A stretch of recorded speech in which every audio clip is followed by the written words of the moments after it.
I am making beef stew, and this recipe comes from the salted pepper.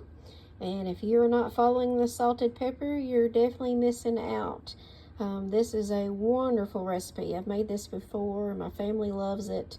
And Miss Louise has just really knocked this one out of the park. It's a favorite at my house. So in this bag, you can do a bag or bowl or whatever. I've got a half a cup of all-purpose flour, 1.5 teaspoons of sea salt, a teaspoon of black pepper, and a teaspoon of thyme. Take a 2-pound chuck roast and then cut it into little cubes. I believe the recipe says 1-inch cubes. Some of mine are smaller. I try to trim as much of the fat away as I can. And then you take half of those and then you add them to your flour mixture. So you coat those real good in your flour mixture, and then you're going to turn your Ninja Foodi on or pressure cooker on and add 2 tablespoons of olive oil. Turn that on to sear saute, and then when you want it to get really hot, and then you add your beef mixture, your chuck roast that you've cut up. You add the floured pieces and the unfloured pieces, and then you coat them and brown them in the olive oil for about, I think it says about 10 minutes. You want to just get them brown on all sides, and I believe she said that takes about 10 minutes. And that's sear saute on high.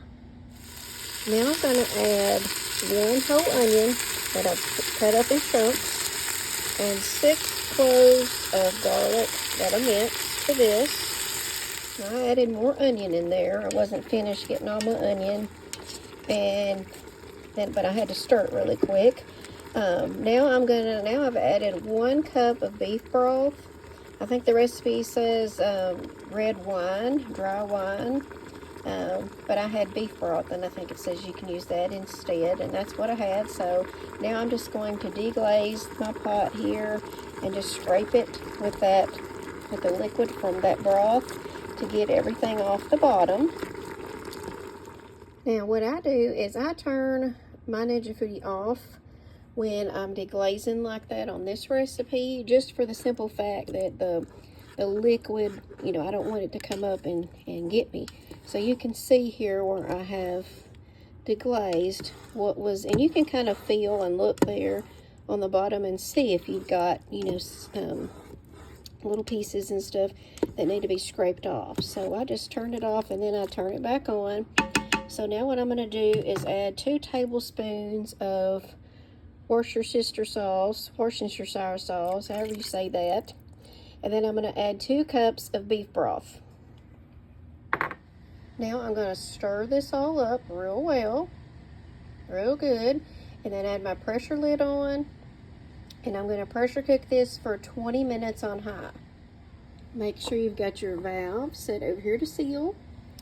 I've got it on pressure for high for 20 minutes.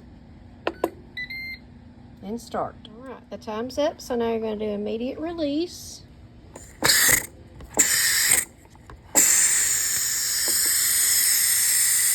that over there and let the pressure come out. Let the steam pressure release. Okay, now I took the lid off. The pressure was released all the way, so I took my lid off, and you can see the beef mixture here.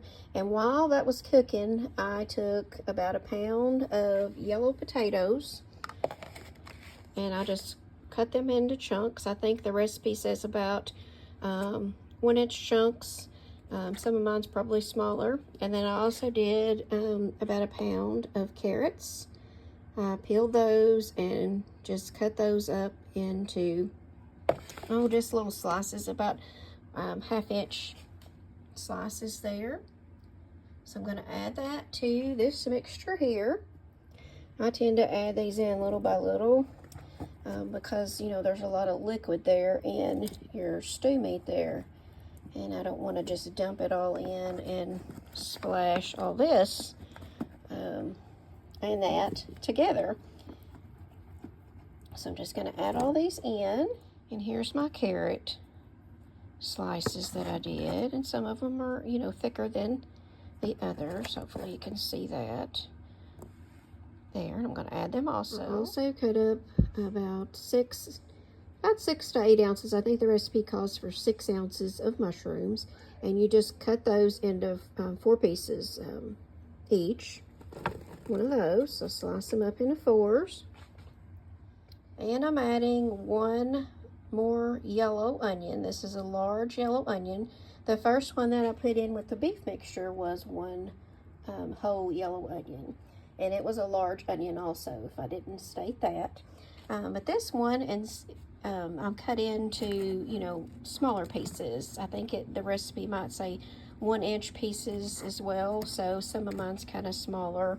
I just cut a little smaller for the kids, so kiddos, you know, often tend to not want bigger pieces of onions, so got to keep everybody happy. So I'm going to add that in. I'm going to just kind of stir that in with my beef mixture a little bit. As you can see where I've added the onions and the potatoes and the mushrooms and the carrots. And I'm just going to kind of mix that in. There. And then I'm going to put my pressure lid back on and pressure cook on high for 2 minutes. Now once this is done with the 2 minutes, then I'll do another immediate release.